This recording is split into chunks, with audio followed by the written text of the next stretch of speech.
What's going on, everybody? Greg Verrilli from Diamondfield Properties in Keller Williams in Ridgewood, New Jersey. And I want to thank you for joining me today for my first video in my Buying Bergen series. Over the course of this series, I hope to provide you with valuable information for anybody who's thinking about moving to one of Bergen County's great towns. If you like what you're hearing, please drop a comment in the section below, subscribe, or like the video. So today I wanted to start off the series with the broadest and most logical topic.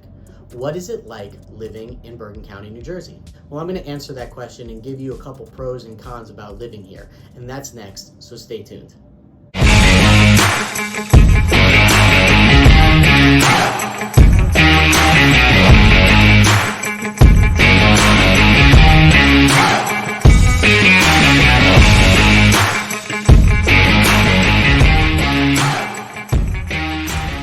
Let me start by giving you a brief overview of the county in case you're not familiar with it. Bergen County is comprised of 70 towns and has an overall population of about 950,000 people. Bergen County is located in the northeast section of New Jersey, with New York State directly to its north and the Hudson River directly to its east. The types of towns that you'll find in Bergen County will vary. You have towns like Fort Lee or Cliffside Park or Hackensack, which are a little bit more urban, while there's towns to the far west like Mahwah, Franklin Lakes, Oakland that are almost rural. For the most part, most of the towns in Bergen County, though, are very much like suburbs. Most of the towns have a nice mix of the types of housing that they have there, with, colonials, Victorians, Cape Cods, split levels, in addition to townhouses and condos. And then mixed in there's also industrial and commercial districts as well. The median home price in Bergen County, New Jersey is $583,000. So it's definitely on the higher end nationally. Families have a median income of about $100,000. Bergen County is widely known for its top-rated schools. It's also the number 2 ranked county in New Jersey to raise a family, and also the number 2 ranked county to live in for young professionals. Now let's get into a couple pros and cons about living in Bergen County. Pro number 1 is that Bergen County is pretty safe when it comes to crime. Crimegrade.org gives Bergen County an A grade overall, with an A+ grade when it comes to violent crime. Overall, as a county, it ranks in the 85th percentile nationwide, according to crimegrade.org, which means that there's only 15% of counties nationwide that it considers safer. Bergen County also has 9 towns on SafeWise's list of the safest towns in America. Another great thing about Bergen County is all the parks that it has here. Bergen County has 9,335 acres of county parks. It also has 21 individual parks countywide that you can go visit. That includes Overpeck Park in Teaneck, Darlington Park in Mahwah, or Van Saun Park in Paramus. Lots of these parks have playground areas for the kids, places where you can barbecue. Darlington has a place where you can go swimming and like a splash pad. Van Saun Park also has a zoo that you can visit, and they have some great animals there. They also have a train ride and a carousel for the kids. I know I love bringing my kids there, and we go there pretty regularly. They have lots of events that they run out of the park there. Bergen County also played a big role in the Revolutionary War, and there's 9 historic sites that you can visit throughout the county. If you love golf, Bergen County has 6 public golf courses that you can play at. It also has horseback riding areas and a nature center that's located in Wyckoff, New Jersey. As I mentioned earlier, Bergen County is also really well known for having great public schools. Many of the towns in Bergen County have excellent public schools that anybody can attend if you live in the town or district. In addition, all residents in Bergen County have the opportunity to send their kids to the Bergen County Academies in Hackensack. Bergen County also has a technical school in Teterboro, New Jersey that residents can apply for. Recently, they also just opened up the Bergen County Institute for Science and Technology, which runs out of the Northern Valley Regional High School in both the Demarest and Otapan campuses. As I mentioned, you do have to apply for these schools, so you do have to submit an application and pass an exam to get in as well. The next pro I want to talk about is commuting and proximity to New York City. Bergen County has 3 train lines that run through it. There's the Pascack Valley line that runs through the eastern section of the county, and then there's the Main line and the Bergen line that run through the western section.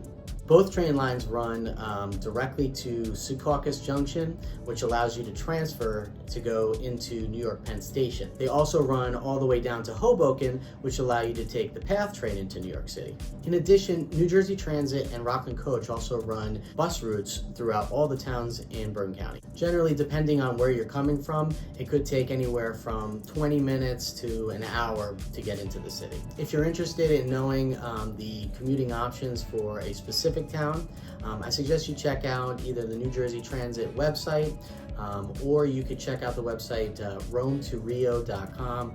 They do a really good job of compiling all the options into one place. The last pro I want to talk about is shopping and entertainment here in Bergen County. As I mentioned, Bergen County is very close to New York City, not only by mass transit, but also by car. So if you wanted to go into New York City to catch a sporting event or a Broadway play or a concert, that's very easy to do. If you want to stay local and you need to get your shopping done, Bergen County provides a lot of different options for shopping. There's Riverside Plaza in Hackensack, which has a lot of high-end stores. In Paramus, New Jersey, there's also the Garden State Plaza, the Bergen Town Mall, or Paramus Park Mall, in addition to all the other shops that you can go to on Route 17 or Route 4. You should be aware though that Bergen County actually has blue laws, and that just means that certain retail shops can't open on Sundays. What's good about Bergen County though is that if you do need to get shopping done on a Sunday, you could go to like Passaic County and the Willowbrook Mall in Wayne, or the Palisades Mall in West Nyack, New York. They're all within about 25 minutes from certain sections of Bergen County. If you do get your shopping done in Bergen County, one other benefit is that New Jersey sales tax is only 6.625%. Depending on where you are in New York, that figure could be 8.8, almost 9%. Now, a couple cons just to be aware of if you're moving to Bergen County. Number one is the cost of living here is pretty expensive. As I mentioned earlier, the median home price in Bergen County is $583,000. Compare that to about $430,000 for home prices in the rest of New Jersey, or $316,000 nationwide. You can definitely expect to pay more for housing, groceries, utilities, and probably entertainment if you're living in Bergen County. The next con I want to talk about is property taxes. When people from outside the area think about Bergen County and probably New Jersey as a whole, the first thing that comes to mind is probably the cost of property taxes. New Jersey pays the highest effective tax rate of any state, and average homeowner will probably pay about $10,000 per year. According to a recent article I read, Bergen County residents actually will pay closer to about $12,300 a year for property tax. That said, each individual town will establish its own tax rate. Effective tax rates vary in Bergen County from anywhere from about 1% to about 3%. But remember, the property taxes are used to pay for services and amenities that the towns and the county provide, and that includes the great public schools that are here in Bergen County. The last con I want to talk about is traffic, and that kind of goes along with the population density here in Bergen County. Bergen County is about 246 square miles. As I mentioned earlier, there's about 950,000 people that live here. So that averages out to about 4,000 people per square mile. Now this can obviously vary based on where you live. So for example, in Fort Lee, there's about 14,000 people per square mile, whereas in Mahwah, there's only about 1,000 people per square mile. But regardless, there is a lot of people that live here, and when you get all those people together, there's certainly going to be issues with traffic, particularly during rush hour when everybody's commuting, or on Saturdays when everybody's out doing their shopping because blue laws prevent them from going to the mall on Sundays. Well, that's all I got for you guys today. Thank you so much for joining me. I hope I was able to give you some information that might be useful if you're looking to move to Bergen County. So like I said, if you liked what you heard today, you thought it was valuable, drop a comment in the section below, subscribe to the channel, give the video a like. Thanks again, guys, and I'll see you next time.